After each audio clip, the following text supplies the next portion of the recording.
নমস্কার। আমি জ্যোতিষতন্ত্র পি কুমার বলছি, মন্ত্রের যন্ত্র থেকে।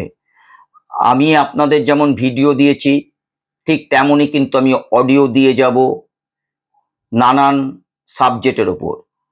আমি মহাভারত রামায়ণ থেকে আরম্ভ করে যত রকম আমি জানি, ভূত পেত স্বপ্ন সব রকমই কিন্তু আমি ভিডিওতে একটু একটু করে দিয়েছি।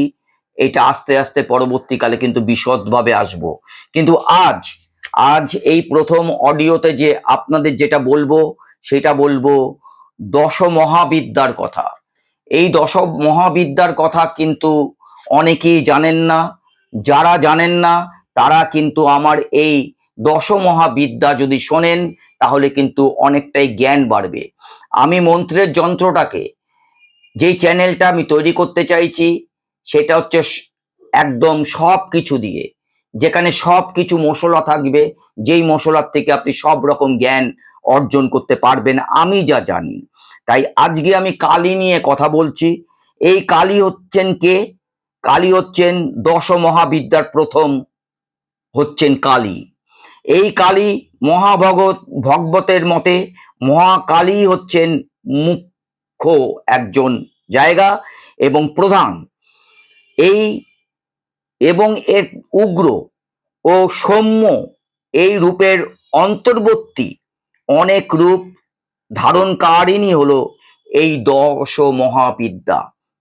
তাহলে আমি এতটুকু আপনাদের বোঝাতে পারলাম। এবং দ্বিতীয়, এই কালীর ক্ষেত্রে বিদ্যাপতি ভগবান মহাদেবের শক্তি এক দশ মহাবিদ্যার অনন্ত সিদ্ধি প্রদানকারিণী। দার্শনিক দিক থেকেও কাল তত্ত্বের প্রাধান্যই সবার উপরে। এই জন্য মহাকালী বা কালী সমস্ত বিদ্যার আদি, অর্থাৎ তার বিদ্যাময় বিভূতি সকলেই মহাবিদ্যা। তাই আমাদের এই গল্পটা মানে যেটা পুরাণে আছে সেই গল্প আমি আপনাদের করে যাচ্ছি, আপনারা মন দিয়ে শুনুন, তাতে কিন্তু আপনাদের উপকার হবে, আপনারা জানতে পারবেন। মহাকালের প্রিয়তমা কালী নিজের দক্ষিণ ও বাম রূপ সমূহের দশ মহাবিদ্যা নামে কিন্তু বিখ্যাত। বৃহন্নীল তন্ত্রে বলা আছে যে রক্ত ও কৃষ্ণভেদের কালী দুই রূপের অধিষ্ঠিতা। যেমন কৃষ্ণার নাম দক্ষিণা এবং রক্তবর্ণার নাম হচ্ছে সুন্দরী। এবার যদি আমি কালিকা পুরাণ নিয়ে বলি, সেই ক্ষেত্রে একদা হিমালয়ের অবস্থিত মতঙ্গ মুনির আশ্রমে গিয়ে দেবতারা মহামায়ার স্তুতি আরম্ভ করেন। আর সেই স্তুতিতে সুপ্রসন্না হয়ে মাতঙ্গের স্ত্রী রূপ ধারণ করে ভগবতী দেবতাদের দর্শন দিয়ে জিজ্ঞাসা করেন, তোমরা কার স্তব করছো? সেই সময় দেবীর শরীর থেকে কালো পাহাড়ের মতো বর্ণযুক্তা আরো এক দিব্য নারী প্রকট হয়। সেই মহা তেজস্বিনী নিজেই দেবতাদের তরফ থেকে প্রশ্নের উত্তরে বলেন যে এরা আমারই স্তব করছেন। সেই নারী কাজলের মতো কৃষ্ণবর্ণা ছিলেন, সেই জন্য তার নাম হয় কালী। আমি এতটা বোঝাতে পারলাম আপনাদের। দ্বিতীয়ত কি, শ্রী শ্রী চণ্ডী অনুসারে একদা শুম্ভ এবং নিশুম্ভের অত্যাচারে তখন ক্লিষ্ট হয়ে দেবতারা হিমালয়ে গিয়ে দেবস্তুতি দেবীর প্রার্থনা এবং বন্দনা আরম্ভ করেন। তার কারণ তারা তাদের স্বর্গরাজ্যের যা কিছু আছে ছেড়ে শুম্ভ নিশুম্ভর অত্যাচারে তারা কিন্তু পলায়ন করতে আরম্ভ করেন দেবতারা। তখন গিয়ে হিমালয়ে গিয়ে দেবস্তুতি আরম্ভ করে। ঠিক তখনই গৌরীর দেহ থেকে কৌশিকী আবির্ভূত হন।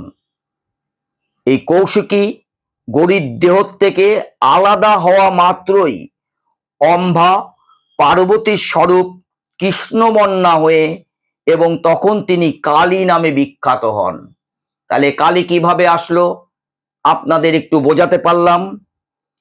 কালী কিভাবে আমাদের মায়ের জায়গা নিলেন। আমরা কালী সাধনা করি এবং কিভাবে করি, কেন করি, ইত্যাদি ইত্যাদি কিছুটা আসলো।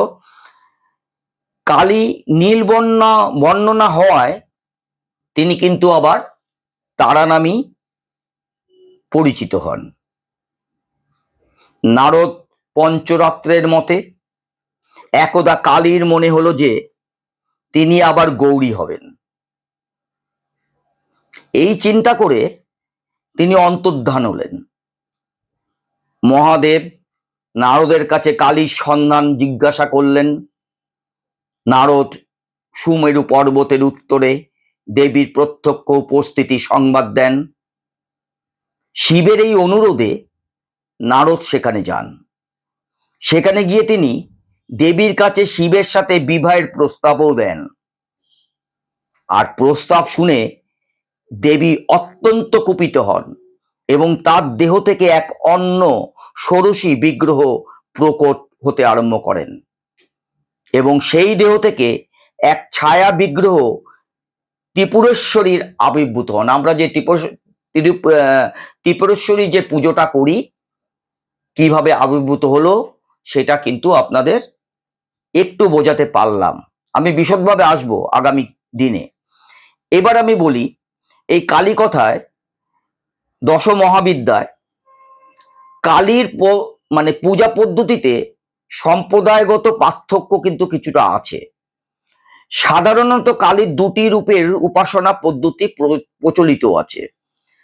ভগবন্ধক মোচনের উদ্দেশ্য কালীর উপাসনাই সর্বোৎকৃষ্ট কিন্তু আমরা বলে থাকি বা বলা হয়। শক্তি সাধনায় দুই পীঠের মধ্যে শ্যাম পীঠে কিন্তু কালীর উপাসনা করা হয় বা করা উচিত। ভক্তি মার্গে তো কোন রূপেই সে মহামায়ার উপাসনা ফলপ্রসূ হয়, কিন্তু সিদ্ধি লাভের উদ্দেশ্যে তার উপাসনা বীরভাবে করা হয়। সাধনার ফলে অহংবোধ, মহত্ব বুদ্ধি, ভেদ জ্ঞান, এই যে আমরা যে পরস্পরকে ভেদাভেদ করি, সেই জ্ঞান শেষ হয়ে যখন সাধকের পূর্ণ শিশুভাবের জায়গা জাগরণ হয়, তখন কালী শ্রী বিগ্রহ সাধকের সামনে প্রকট হয়। সেই সময় ভগবতী কালী রূপ অবর্ণনীয়। কাজলের পাহাড়ের মতো ডিম্বসনা, এলোকেশী, সবারুরা, মুন্ডমালিনী ভগবতী কালীর প্রত্যক্ষ দর্শন পেয়ে সাধক কৃত হন। তান্ত্রিক মতে যদি কালীর এই উপাসনা দীক্ষাগম্য, অর্থাৎ কেবল দীক্ষিতেরই অধিকার, তবুও অনন্য শরণাগতি দ্বারা তার কৃপা যে কেউ লাভ করতে পারেন। মুক্তি মন্ত্র অথবা গুরুর নির্দেশ যে কোনো আধারে ভক্তিভাবে মন্ত্র জপ, পূজা, হোম এবং পুরঞ্চরণ দ্বারা ভগবতী কালী কিন্তু প্রসন্ন হন। তার প্রসাদে সহজেই সাধকের অভীষ্ট সিদ্ধি লাভ হয়। তাহলে আজ আমি আপনাদের মন্ত্রের যন্ত্রে দশ মহাবিদ্যার কালী নিয়ে আলোচনা করলাম। পরবর্তীকালে আমি দশ মহাবিদ্যায় আমি আপনাদের কাছে আসব তারা নিয়ে। নমস্কার।